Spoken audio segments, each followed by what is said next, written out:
Fala galera, fala moçada do terceiro colegial, sala um, sala 2. E vamos que vamos, espero que os senhores estejam bem, depois de tudo que isso nós estamos passando, se resguardando. E vamos por aqui, né? Vamos retomar para não poder parar não. Moçada, o que eu quero falar para vocês? Eu quero falar o seguinte, ó. Nós paramos no curso de calorimetria, eu estava lá no módulo 2, módulo 3. E o que acontece? É um assunto tão importante que eu não queria já finalizar esses módulos aí, ó, vamos começar o módulo 4. Não dá, porque aí de repente já do módulo 4 fala, mas o que tem a ver com o módulo 4 na realidade eu vou precisar de como pré-requisito esses módulos aí. Então, o que eu quero fazer? Eu quero relembrar o curso de calorimetria, treinar exercícios que eu não fiz com vocês lá da apostila, tá? Do próprio livro 1 aí de aula que a gente faz, o caderno de atividades de aula, perfeito? Aí que tá na página 46, aí conforme tá mostrando a minha abertura aí para vocês, tá? Eu quero treinar, mostrar um tipo de um conceito que ficou faltando, que é a história de trocas de calor, e aí nós finalizamos, para podermos começar completíssimo o módulo 4, perfeito? Mas vamos retomar. Como nós vamos por aqui, eu quero que os senhores realmente peguem desde o comecinho, bonitinho, dá uma ênfase legal para isso. Por quê? Porque em termos de termologia, o que mais cai é calorimetria. Então, como é um assunto de altíssima incidência vestibular, e a gente tem que fazer um negócio muito top. Não dá para fazer um negócio mais ou menos não, tá? Por isso que nós vamos retomar. Vamos relembrar? Eu falava assim para vocês, o que é calor mesmo, JG? Uma energia térmica em trânsito. Quer dizer, para existir o calor tem que ter uma diferença de temperatura para essa energia poder se propagar. Lembra disso? Explicava que era errado. Eu falava, a sala está calor. Porque nós estamos num ambiente só. Não posso falar sala está calor. A temperatura da sala está alta. Só existe o que? O calor quando tem uma variação de temperatura, dois ambientes. E, por exemplo, ao sair da sala, lembra que eu explicava? Ou eu sentia a sensação térmica do calor. Naquele momento, sim. Ao aumentar ou diminuir a temperatura do lado externo, tal, aquela parada toda. Mas falar o calor em um único ponto, não, né? Então é uma energia térmica em trânsito, sempre dos corpos de maior para os corpos de menor temperatura. Esse calor vai se propagar. Eu falava assim para os senhores, esse calor é medido em calorias, é medido em joules. Cuidado, geralmente ele dá a relação. Uma caloria, 4,18 joules, para você ter que transformar. Sistema internacional é joules. Depois que o corpo transferir o calor, vai chegar um determinado momento que eles vão entrar em equilíbrio térmico. Os dois corpos ficam com a mesma temperatura. Percebeu? Estar em equilíbrio térmico é os dois corpos ficarem com a mesma temperatura. A temperatura final ser exatamente a mesma dos corpos. E aí eu falava assim, lembra de capacidade térmica? Não sei se vocês vão lembrar, eu chamava de inércia térmica. Mede a dificuldade de um corpo ganhar ou perder calor para mudar a sua temperatura. Falava assim, o conceito de inércia na mecânica, dificuldade de um móvel que tem uma grande massa, retirar ele da situação inercial, situação de repouso, e capacidade térmica também. Quanto maior a capacidade térmica, é que é mais difícil mudar a temperatura daquele corpo. Lembra disso? Aí eu falava assim para os senhores, é a razão da quantidade de calor pela variação da temperatura. Importante nós sabermos relembrarmos as equações. Calor pela variação da temperatura. Então, capacidade térmica pode ser calorias por grau Celsius, pode ser, está lá no seu caderno, joules por grau Celsius, joules por Kelvin, que é a unidade do Sistema Internacional. Pode ser o quê? Que nem eu estou mostrando aí para os senhores, outras unidades também, calorias por graus Fahrenheit, não importa, mas é só para relembrar. Dizer assim para os senhores que o calor específico, eu até mostrava, não sei se os senhores vão lembrar, colocava três materiais, três bloquinhos de ferro de tamanhos diferentes. E eu esquentava, falava, gente, eles vão ter a mesma capacidade térmica? Aí eu falava que não, porque vão mudar a temperatura de maneiras diferentes. O número de átomos que tem, de acordo com o tamanho, é diferente. Então, o pequenininho vai esquentar muito mais rápido que o outro, então vai ter variação de temperatura diferente. As capacidades térmicas são diferentes. Corpos do mesmo material de tamanhos diferentes. Mas se eu dividisse esses respectivos corpos pelas suas respectivas massas, eu teria o mesmo valor, que é o calor específico. O calor específico é característico da substância, é um valor constante. Cada material tem a sua característica, a sua capacidade de acordo com as suas ligações moleculares, o seu valor específico de calor. É isso que a gente fala. E está relacionado com a capacidade térmica por causa disso, né? O que é o calor específico? É a razão da capacidade térmica pela massa. Ou o senhor pode deixar de ser desse jeito. Capacidade térmica é massa vezes calor específico, tanto faz. Aí você relaciona as duas. É muito importante aprender a relacionar essas duas. Eu perdi um grande tempo para falar, gente, ó, como que pode aparecer isso e tal. Falava assim, ó, se calor específico é capacidade térmica pela massa, se você pegar a capacidade térmica, calorias por grau Celsius, dividir pela massa gramas, você vai chegar em calorias por grama grau Celsius. Essa é a unidade de calor específico mais usual, não é a unidade do Sistema Internacional. Sistema Internacional joules por quilograma, Kelvin, mas é a que mais aparece, calorias por grama grau Celsius. Olha só o que eu quero te explicar, ali são as unidades do SI, que nem eu falei agora para os senhores, mas olha lá, lembra disso? Falava assim, gente, a água tem um grande calor específico. O Enem já perguntou por que usa a água no sistema de refrigeração dos automóveis, sistema de para auto-refrigeração, aquela parada toda. O que acontece? Usa para fazer, na realidade, a refrigeração exatamente por ter um alto calor específico. Demora para ganhar calor a água, né? Lembra disso? O calor específico é muito maior em relação aos outros. Inclusive, a gente falava assim, não sei se vocês vão lembrar. Lembra que fala, durante o dia a pessoa vai na praia, a água está gelada. A hora que volta à noite, a água está gelada durante o dia, a areia está mais quente, tipo meio-dia. A hora que a pessoa volta lá às 6 horas, por aí, a água está mais quente, a areia já está mais gelada. A areia vai estar mais gelada. Mas por quê? Por causa do calor específico. O da areia, 0,2 caloria por grau Celsius, 5 vezes menor. O que significa dizer, não, JG? Ganha calor facilmente a areia, mas perde o calor facilmente. Como que eu faço a leitura? Lembra que eu falava? Por exemplo, o que é 1 caloria por grama grau Celsius? Para aquele corpo aumentar a temperatura em 1 grau Celsius, 1 grama daquele corpo tem que receber 1 caloria. É assim que a gente faz a leitura. 0,2 calorias por grama grau Celsius da areia. Para 1 grama de areia aumentar a temperatura em 1 grau Celsius, precisa receber 0,2 calorias. Quer dizer, 5 vezes menos calor para ter a mesma variação de 1 grau, né? Por isso que a areia ganha calor facilmente. Será que vocês vão lembrar daquelas coisas que eu falava para relacionar as duas? Eu falava assim, ó, que aí que é importante. Quem que tem maior capacidade térmica? 1 quilo de areia ou por exemplo, vou pegar aí, ó, 1 quilo de areia ou 1 quilo de ouro? Quem tem a maior capacidade térmica? Repara essa tabela. Tá, vixe, JG, como que eu vou fazer agora? Opa, capacidade térmica é a massa vezes o calor específico. Se a massa é constante, 1 quilo, quem tem o maior calor específico vai ter a maior capacidade térmica. Eu falei areia e ouro, então quer dizer, areia 0,2, vixe, não tem dúvida, a areia vai ter maior capacidade térmica. Mais difícil variar a temperatura comparado com o ouro, percebeu? É isso que é a ideia. É isso, JG? A inércia térmica é maior. E o ouro tem uma capacidade térmica muito pequena na hora que você analisa essa mesma massa com esse calor específico. É muito fácil mudar a temperatura do ouro devido ao seu calor específico. Percebeu? Essa é a ideia que eu quero te explicar de acordo com isso. Eu falava assim para vocês, gente, quem tem maior capacidade térmica? Um copo de água ou uma piscina? Lembra da pergunta? Aí quer dizer, a água mesmo, o calor específico, o Czinho é o mesmo, quem tem a maior massa vai ter a maior capacidade térmica. É óbvio que é muito mais difícil mudar a temperatura de uma piscina de água do que de um copo de água. A inércia térmica da piscina vai ser maior. Essa tendência em mudar o que? A temperatura. Inércia térmica entre aspas, a gente fala, né? Para ficar fácil do aluno entender. Aí eu falava para vocês que com essas duas equações nós chegávamos à equação do Ki-Macete, equação fundamental da calorimetria. Quando que eu uso ela mesmo, JG? Quando o corpo mudar a temperatura, mas não mudar o estado físico. É aí que você vai usar essa equação. Muito importante, relacionando essas duas, da capacidade térmica e da capacidade térmica com o calor específico. Essas duas eu chegava no Ki-Macete. Olha lá, por exemplo, um bronze fornecia calor e estava no estado sólido, continuou no estado sólido após receber o calor. Então eu vou usar o Ki-Macete para saber quanto ele recebeu de calor. Sabe o que é importante? Toda vez que você estiver fazendo Ki-Macete e der um valor positivo, significa que ele recebeu o calor, a temperatura final é maior que a inicial. Toda vez que o calor for negativo, significa que ele está perdendo calor, resfriou, percebeu? Essa é a ideia. E aí eu terminava falando assim, importantíssima equação, potência térmica, é a razão da quantidade de calor pelo tempo. Calor por tempo, não vai confundir com temperatura, por isso que a gente coloca ΔT para temperatura, ΔT para tempo. Olha só. E aí você pode ter calorias por segundo, calorias por minuto, joules por segundo, joules por minuto. Eu até destaquei, né, para lembrar para vocês que os joules por segundo recebem nome de watts. Isso é importantíssimo, gente.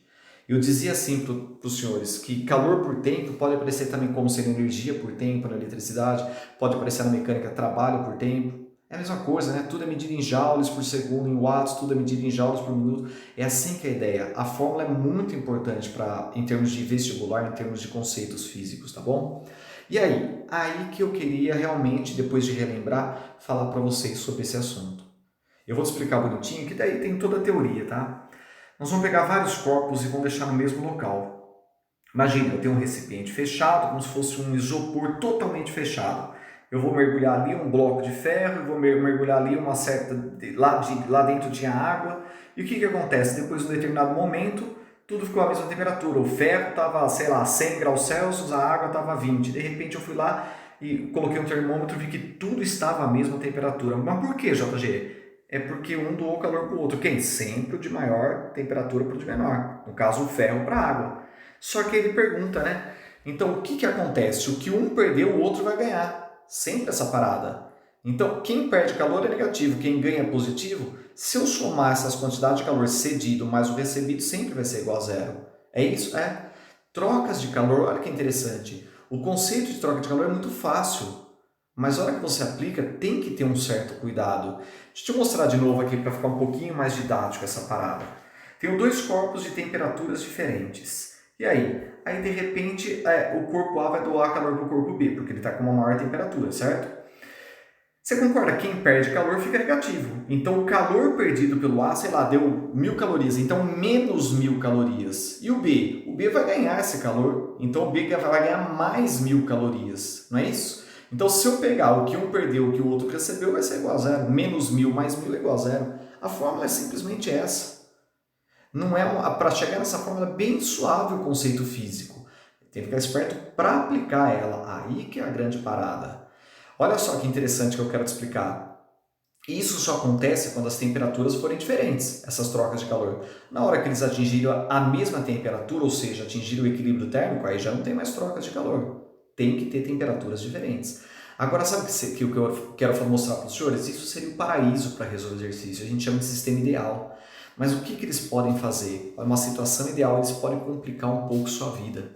Eles pega esses dois corpos, coloca dentro de um recipiente fechado, que a gente chama de calorímetro, e também pode falar que às vezes esse calorímetro nem é ideal, ele também pode trocar calor com o ambiente. E qual que é a parada, JG? Numa situação dessa, o que eu tenho que ficar esperto? Se isso acontecer, olha o que eu estou mostrando ali. Eu vou pegar o cedido, mais o recebido, mais o calor que o calorímetro vai doar ou perder, vai depender do exercício, nós vamos treinar, mais o calor que o ambiente vai ganhar ou perder, ceder ou doar, tanto faz, né? Vai ganhar ou perder, a mesma coisa que eu estou falando. Ele pode ceder calor ou perder calor no recipiente, o ambiente doar calor para o recipiente, ou o próprio recipiente perder calor para o ambiente. É isso que eu estou querendo falar. Aí eu tenho que somar todas essas quantidades de calor igual a zero. Aí é uma situação que na prática a gente chama de situação real. Geralmente cai a situação ideal, mas tem vários exercícios que o cidadão vai lá e fala assim, ó, um calorímetro de capacidade térmica 10 calorias por grau Celsius. Sabe o que eu estou falando? Esse calorímetro, ele pode ganhar ou perder calor. Para cada 10 calorias, ele pode aumentar a temperatura em 1 grau Celsius ou diminuir a temperatura em 1 grau Celsius. É isso que ele fala, ele não é um calorímetro ideal. O calorímetro ideal é quando o Czão, a capacidade térmica é nula. Vocês vão perceber mais para frente a gente fazendo exercício. Então fique esperto, tá? Quando for calcular a quantidade de calor de um calorímetro, por exemplo, eu vou fazer o que macete. Só que como massa vezes calor específico é o Czão, a capacidade térmica fica Czão vezes delta teta. Percebeu? Isso é importante, viu, gente? Cuidado, tá, com a situação real que às vezes pode complicar os senhores. Vamos treinar? O que ficou faltando foi isso que eu queria treinar com vocês, o terceiro. Por isso que eu falei, não tem jeito, né? Para não ficar um vídeo muito longo, tal, vamos fazer com calma, vamos treinar. Olha o terceiro exercício dos senhores, que está aí, não sei especificamente, acho que é no módulo 2. Está na apostila aí dos senhores entre o módulo, não sei se é o 2 ou o 3, mas vocês vão achar aí, com certeza. Dentro de um calorímetro ideal, paraíso ideal, não vai trocar calor com os materiais que estão ali dentro. São colocados massas iguais, ele falou que é a mesma massa, de dois líquidos A e B, inicialmente nas temperaturas de 60 e 20 graus Celsius, respectivamente. Depois de trocarem o calor apenas entre si, A e B atingem uma temperatura de equilíbrio térmico que se mantém constante. No gráfico representa-se a maneira pela qual as temperaturas desses líquidos variaram em função do calor trocado por eles desde o instante em que iniciaram a troca de calor até o equilíbrio térmico ser atingido. Pergunta, qual que é a razão entre os calores específicos? Calores específicos sensíveis, né? Calor específico sensível é isso aí. A única coisa, cuidado, tá? Aí parece o Czão, é o Czinho, tá? Calor específico, não vamos confundir com o Czão, que é a capacidade térmica. Poderia ter colocado melhor, mas ele falou no enunciado, então não tem problema. Queridos, qual que é a parada? A parada é o senhor enxergar, vai ter uma troca de calor entre A e B, né? Ô JG, como que eu sei pelo gráfico quem está ganhando, quem está perdendo? Ô louco, o A, ele está diminuindo a temperatura. Com o passar, de acordo com o passar do tempo, entre aspas, não é tempo ali, mas você percebe que ele está o quê? Diminuindo a temperatura. E aí o B ele está ganhando calor para aumentar a temperatura, então não tem dúvida que o A vai ceder e o B vai receber. Mas dá para calcular? Então, eu não tenho a massa, eu não tenho o calor específico, eu só tenho a variação de temperatura pelo gráfico. Então, na hora que eu for fazer que macete para o corpo A, porque ele vai mudar a temperatura, eu vou fazer que macete. Como vai ficar a massa, o calor específico do ponto A, eu não sei quanto vale, do corpo A, vezes a variação de temperatura. Faltou um parênteses ali, mas tudo bem. 30 menos 60. Por que 30 menos 60? É a temperatura final, 30, que ele vai chegar, repara no gráfico, menos a 60 do A, que é inicial de onde ele saiu. Então, lá na quantidade de calor do corpo A, ele vai ficar com menos 30 M, vou chamar de M a massa, vezes calor específico do ponto A. Por que menos 30? Porque ele perdeu o calor, 30 menos 60, menos 30. Agora olha do B, mesma coisa, que macete para o corpo B. Não sei a massa, calor específico do corpo B eu vou chamar de CB, e a variação da temperatura. Poderia colocar um parênteses aí também, mas não tem problema. 30 menos 20, a temperatura final menos a inicial do corpo B. O corpo B saiu com a temperatura de 20. Então na hora que eu faço isso, 30 menos 20, 10, vai dar um valor positivo. Faz total sentido, né? O B ganhou calor, o A perdeu. Só que aqui tá, aconteceu isso e os dois chegaram à mesma temperatura de equilíbrio, que é 30, né? Por isso que eu já coloquei ali na temperatura final. Mas qual que é a teoria da aula de hoje? Aconteceu equilíbrio? Aconteceu. Os dois chegaram a 30 graus Celsius. Então, o que um perdeu, o outro ganhou. Um perdeu, o outro ganhou. Vou pegar essa soma igual a zero. A quantidade de calor do corpo A, que perdeu, mais do corpo B, que ele ganhou, isso tudo tem que ser igual a zero. Joga lá as equações, menos 30, calor específico do corpo A, mais 10, massa, calor específico do corpo B. A massa é a mesma, né? Vai cortar. A hora que eu corto essa mesma massa que ele falou no enunciado, passa esse menos 30 Ca para lá, nós vamos ter 10 vezes o calor específico do corpo B igual a 30 vezes o calor específico do corpo A. Corta esse zero, né? CB igual a 3Ca, 1 CB igual a 3Ca. Já que ele quer a razão Ca sobre CB, 6 horas você vai chegar exatamente em 1/3, que é a alternativa A, que mostra aí para os senhores. Bonitinho para trocar, para mostrar trocas de calor, relacionando em gráfico e tal. Muito comum de aparecer, muito tradicional nos vestibulares. Então, por isso que a gente tem que fazer. Vamos terminar? Olha esse exercício 4. O pingado é uma forma tradicional de servir café com leite, consistindo em adicionar um pouco de leite a uma xícara de café. Considere que um pingado é preparado com 30 ml de café a uma temperatura de 80 graus Celsius, ao qual são adicionados 10 ml de leite integral a uma temperatura de 8 graus Celsius. Qual a temperatura final da bebida? Deu que o calor específico sensível do café é 1 e o calor do leite 0,9. Aí ele falou, considere que a densidade do leite é igual ao da água, que vale 1 grama por ml. Quer dizer, cada 1 ml é igual a 1 grama. Então lá, 31 ml, 31 gramas. 10 ml, 10 gramas. É isso que ele está falando para os senhores, perfeito? A relação é a mesma, 1 para 1. Eu não sei se teve dos terceiros colegiais que nós estamos fazendo aqui, acho que teve uma sala que eu consegui fazer, a outra acho que não, por isso que eu estou fazendo agora, para ficar tudo completo e tudo junto. Mas a ideia é essa, né, moçada? Olha que interessante na prática. Então, pera lá. Esse café é 80, misturando no leite a 8. Eu quero que você fale para mim, qual que é a temperatura final? Ah, JG, posso pegar, somar e dividir por 2 as temperaturas, 80 mais 8, e faço essa divisão por 2? Olha lá, 80 mais 8, 88, por 2, 44. Item A, pelo amor de Deus, não pode somar e fazer médias de temperatura, gente. São calores específicos diferentes, a maneira que vai doar calor é diferente. Então, qual que é a parada? A parada é que o que um perdeu, o outro vai ganhar. E vai ser igual a zero. Mas quem vai ceder calor? Quem estava a maior temperatura? Quem? O café. O café que vai ceder calor, o leite vai receber. Então, o que eu vou fazer? Só vai mudar a temperatura? Que macete para os dois. Massa do café, calor específico do café, a variação da temperatura do café. Vai para o leite. Massa do leite, calor específico do leite, a variação da temperatura. Agora, fique esperto só com os dados, né? 31 é a massa do café, 1 é o calor específico do café. Variação de temperatura, temperatura final menos temperatura inicial, θF menos 80, mais 10 vezes 0,9, θF menos 8. Perfeito? Temperatura final menos temperatura inicial. Faltou o parênteses aí que não reconheceu. Eu coloquei mas o programinha aqui que grava não reconheceu. Mas tudo bem, vocês vão conseguir entender porque nós vamos fazer a distributiva agora. Vai ficar 31 vezes θf, 31 θf, 31 vezes menos 80. Tá? Em ter um parênteses eu tenho que fazer a distributiva. 10 vezes 0,9 dá 9. 9 vezes θf, 9 vezes menos 8. Na hora que eu faço isso eu chego. 31 θf, 31 vezes menos 80, menos 2.480, 9 vezes θf, menos 72. Letra com letra, número com número. 31 mais 9, 40 θf, passa para lá somando o 2.480 mais o 72, dá 2.552, passa o 40 dividindo, θf 2.552 dividido por 40. Os senhores vão chegar exatamente 63,8. Essa que era a ideia para a gente treinar isso, ok? Um grande abraço para os senhores e até a próxima.